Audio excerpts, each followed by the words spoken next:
तो पिछले पार्ट में हमने देखा था चंगशन सेक्ट का मास्टर हार चुका था, लेकिन अभी भी वहां उस पॉइजनस गैस में एंटर कर पाना बहुत बड़ी बात हो रही है। इसलिए अब वो लोग कुछ कमजोर डिसाइपल्स को वहां जंगल में ही छोड़कर आए थे, लेकिन यहाँ उस गैस के अंदर भी इनके लिए बहुत से खतरे इनका इंतजार कर रहे हैं, जिसमें से एक वो उस बड़े से स्नेक की बात कर रहे थे। तो अब इस पार्ट की शुरुआत में हम देखते हैं कि उस जायंट स्नेक को देखकर सभी लोग बहुत ही ज्यादा घबरा गए थे। साथ ही इसके अब वह यहाँ से भागने की कोशिश करते हैं, लेकिन ऐसा वो नहीं कर पाते। अब खुद स्नेक वहां से इधर उधर भागने की कोशिश कर रहा था, जिसकी वजह से एक एयर प्रेशर डेवलप होता है, जिसमें यह लोग फंस जाते हैं और ना चाहते हुए भी यहाँ से वहां फेंकने लगते हैं। हालांकि वह वहां से दूर हटने की भी कोशिश कर रहे थे, पर ऐसा नहीं होता और एयर प्रेशर के चलते वह सभी अलग अलग डायरेक्शन में वहां से दूर फेंके जाते हैं। वैसे अब इसके बाद हम फांग और उन दो में से एक मंक को देखते हैं। वह लोग अभी सेफ थे, लेकिन वह बाकियों से बिछड़ चुके थे। यहाँ पर फांग उस मंक से पूछता है कि क्या उसने बाकियों सभी को फेंकते हुए देखा था, जिस पर वह मंक फांग से कहता है कि उसे नहीं पता, क्योंकि तब तो वो खुद इन वेव्स से बचने की कोशिश कर रहे थे। अब इसके बाद यह लोग बाकी सभी को ढूंढने के लिए वहां से निकल चुके थे। अब हमें जाओ फेंग को दिखाया जाता है, जो कि इस वक्त उसी डायरेक्शन में बढ़ रहा था जहां वो जायंट स्नेक। हालांकि पहले उसकी मुलाकात उन जहरीले गैस से बने टॉर्नेडो से होती है, लेकिन अभी वो उन्हें आसानी से पार कर रहा था। पर जब उनकी गिनती बढ़ जाती है तो यहाँ जाओ फेंग को प्रॉब्लम होना शुरू हो गई थी। लेकिन इतने में जा तरह की एनर्जी को कंबाइन करते हुए एक बैरियर और एक फॉर्मेशन क्रिएट करता है, जिसके प्रेशर से उसने उन टोर्नेडो को सामने से हटा दिया था। लेकिन तभी जाओ फेंग को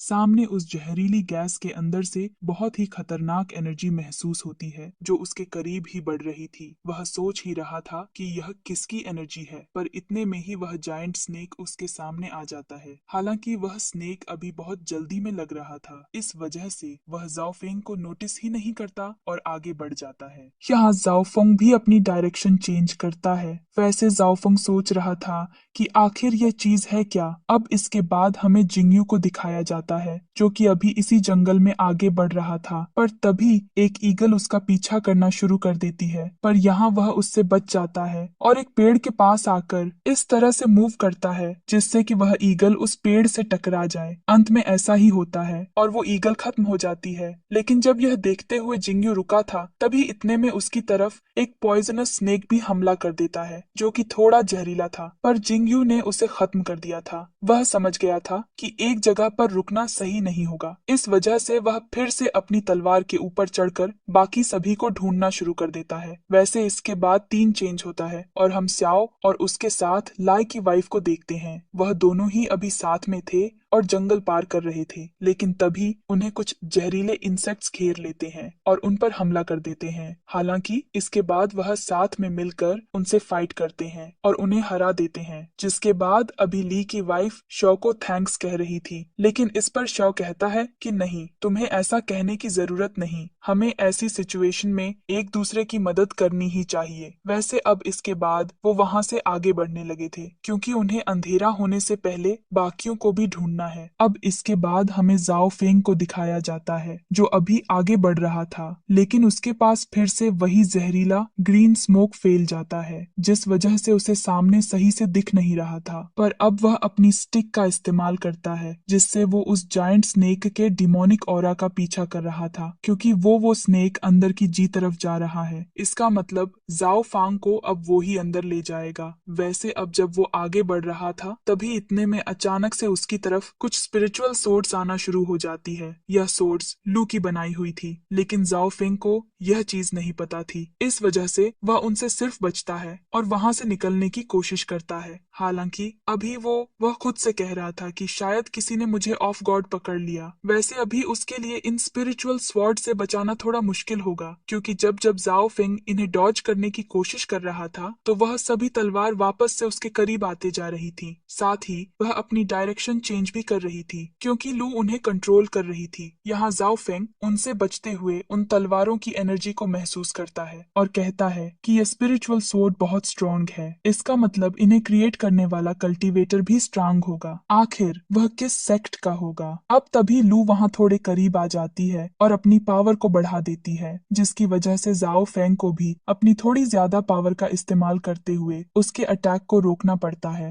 वैसे अब जाओ फेंग को शक हो गया था कि सामने जो कोई भी है शायद वह चिंगयुन सेक्ट का ही है, पर अब इतने में ही अचानक से लू उसके ऊपर हमला कर देती है, जिस अटैक से जाओ फेंग बच जाता है। लेकिन अब उन दोनों के अटैक टकराने लगे थे। लू बहुत ही तेजी से जाओ फेंग पर हमला कर रही थी और जाओ फेंग उसके अटैक को रोकते हुए उसे दूर हटा रहा था। साथ ही यहाँ सही मौके पर जाओ फेंग भी हमला कर रहा था, लेकिन लू भी उसके अटैक को रोकते जा रही थी। हालांकि इस दौरान उन दोनों ने ही एक दूसरे की शक्ल नहीं देखी थी। वैसे अब इतने सारे अटैक्स के साथ यहाँ पर लू एक फॉर्मेशन भी क्रिएट करती है, जिसके बाद वह कई सारी स्पिरिचुअल स्वॉर्ड के बड़े बड़े क्लोन बनाती है और उनका यूज करते हुए जाओ फेंग पर हमला करना शुरू कर देती है। लेकिन यहाँ जाओ फेंग भी उन्हें डॉज करते हुए उनसे बचते जा रहा था। साथ ही इसके बाद जब लू अपना अगला अटैक करने वाली थी, उसके पहले ही जाओ फेंग अपने आसपास एक बैरियर क्रिएट कर लेता है जो लू के आने वाले सभी अटैक्स को रोक रहा था। साथ ही इसी दौरान वह अपने अगले अटैक की भी तैयारी कर लेता है। उसने अपनी डीमन स्टिक को एक्टिवेट कर ली थी क्योंकि अब वो उसी का इस्तेमाल करने वाला है। वह उसे लेकर एक और फॉर्मेशन क्रिएट करता है और पूरी स्पीड में आगे बढ़ जाता है। और यहाँ सेम टाइम पर सामने लू भी एक फॉर्मेशन क्रिएट करती है और पूरी स्पीड के साथ अपनी तलवार को लेकर आगे बढ़ जाती है। हालांकि जब वह एक दूसरे पर हमला कर रहे थे, उसी दौरान कुछ ही दूरी पर वह एक दूसरे की शक्ल देख लेते हैं, जिसके बाद यहाँ जाओ फेंग अपनी डीमन स्टिक सामने से हटा लेता है और डायरेक्शन भी चेंज कर देता है। साथ ही यहाँ लू भी अपनी तलवार को हटाते हुए डायरेक्शन हल्की सी चेंज करती है और फिर ऐसा करने के बाद वह दोनों ही एक दूसरे के नजदीक से निकल जाते हैं, लेकिन एक दूसरे पर हमला नहीं करते। वैसे अभी जाओ फेंग अलग डायरेक्शन में चला गया था और लू अलग डायरेक्शन में। अब पहले हम यहाँ लू को देखते हैं जो कि नीचे जंगल में आ चुकी थी। वह अभी खुद को समझाते हुए कह रही थी कि उसे भूलना होगा कि जाओ फेंग कौन है, क्योंकि अगली बार जब उनकी फिर से मुलाकात होगी तो वह एक दूसरे के दुश्मन होंगे। और अब इतनी बात खुद को समझाते हुए वह वहां से चली जाती है। हालांकि अभी भी जाओ फेंग को दुश्मन समझते हुए भी उसने जाओ फेंग का पीछा नहीं किया था। इसका मतलब अभी भी उसके दिल से जाओ फेंग के लिए फीलिंग्स गई नहीं है। वैसे दूसरी तरफ वहाँ जाओ फेंग का भी कुछ ऐसा ही हाल था। वो अभी खुद बहुत ज्यादा हैरान था। वह जाओ हुई से कह रहा था कि क्या तुमने उसे पहचाना, वह वही थी। लेकिन यह कैसे हो सकता है, वह मेरे इतने नजदीक थी लेकिन उसने मुझ पर हमला नहीं किया, जबकि वह तो डीमन से नफरत करती है। हालांकि अब जब वह यही सोचते हुए धीरे धीरे आगे बढ़ रहा था, उसी समय अचानक से उसकी डीमन स्टिक से निकलने वाली डिमोनिक एनर्जी उसके ऊपर हावी होने लगती है, जिसे संभाल पाना अभी उसके लिए लगभग नामुमकिन जैसा हो गया था, क्योंकि वह उसे चाह कर भी कंट्रोल नहीं कर पा रहा था। यह एनर्जी उसकी बॉडी पर फैलते जा रही थी और साथ ही यहाँ उसकी आंखें भी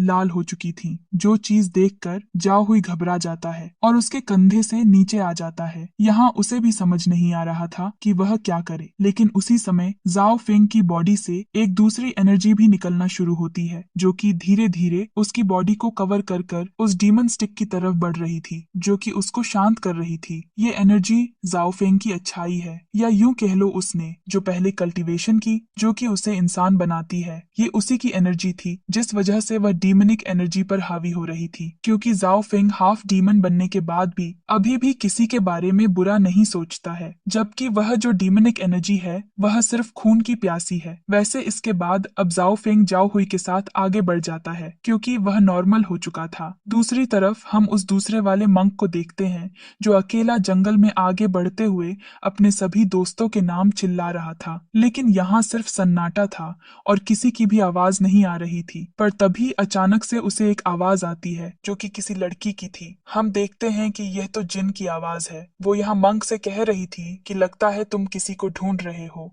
लेकिन इस जंगल में किसी को ढूंढना बहुत ही मुश्किल है। अगर तुम चाहो तो हम साथ चल सकते हैं, इससे तुम्हें भी बेशक मजा आएगा। अब इतना कहते हुए वहां जिन अपनी उसी टेक्निक का इस्तेमाल करने लगती है जिससे वह मंक को अपने वश में कर सकती थी। अब यहाँ उस मंक का ध्यान थोड़ा सा भटक तो गया था, लेकिन तभी उसके हाथ में वह जो गोल्डन स्टिक है रोज ग्लो करने लगती है, जिसकी वजह से जिन का वह ऑरा डिस्ट्रॉय हो गया था और उसकी यह टेक्निक रुक गई थी। साथ ही इसके बाद अब मंक भी होश में आ चुका था, इसलिए अब वह समझ जाता है कि यह लड़की एक डीमन है। इस वजह से वह तुरंत ही जिन पर हमला कर देता है, लेकिन इतने में ही जिन वहां से हट गई थी। हालांकि वो भागती नहीं है, बल्कि वो रुकती है और इस मंक से कहती है कि तुम मंक लोग भी बहुत बोरिंग होते हो। मैंने तो बहुत कुछ सोच रखा था, लेकिन अब जब तुम ऐसा नहीं चाहते तो लगता है मुझे तुम्हें जल्दी जल्दी हराना होगा। अब हम देखते हैं कि उन दोनों में लड़ाई शुरू हो गई थी। इस लड़ाई में अभी मंक को अपनी स्टिक का एडवांटेज था,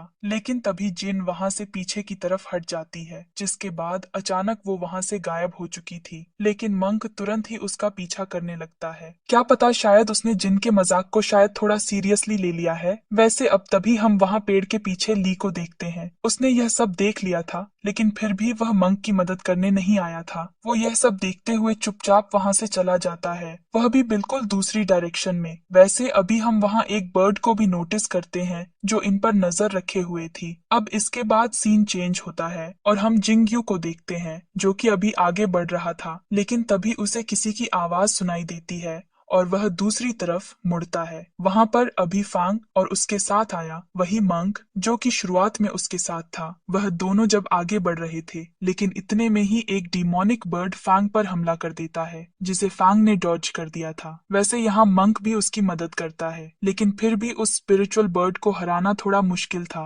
वैसे अब उन्होंने मिलकर उसे वहां से दूर हटा दिया था, लेकिन अब वो बर्ड फिर से पर हमला करने आगे बढ़ती है। लेकिन इतने में ही अचानक से उसे कोई अपनी तरफ खींचने लगा था। इस तरफ हम देखते हैं कि अब जिंग यू भी फांग और मंक के पास आ चुका था। वैसे अभी उस बर्ड को एक प्लांट खींच रहा था, क्योंकि वो प्लांट इंसेक्ट्स को खाता है, लेकिन इसका साइज बड़ा है, इस वजह से वह थोड़े बड़े मॉन्स्टर्स को भी खा लेता है। लाइक अभी वो उस बर्ड को खा चुका था, इसलिए ये तीनों थोड़े रिलैक्स होते हैं। लेकिन तभी अचानक से वह प्लांट यहाँ इन पर भी हमला कर देता है, पर फांग और जिंगयू दोनों ही पीछे हट गए थे। साथ ही मंक ने भी सामने एक फॉर्मेशन से शील्ड क्रिएट कर ली थी, जिससे उसने खुद को बचा लिया था। इसके बाद अब यह तीनों ही पीछे हट जाते हैं। वो यहाँ आपस में बात कर रहे थे कि अच्छा है कि हम मिल गए। हालांकि ऐसा लग रहा था जैसे जिंगयू उस मंक से कुछ कहना चाहता है, लेकिन फांग की मौजूदगी में वह कुछ कह नहीं पा रहा। वैसे यह चीज तो फांग ने भी नोटिस कर ली थी, इसीलिए वो कहता है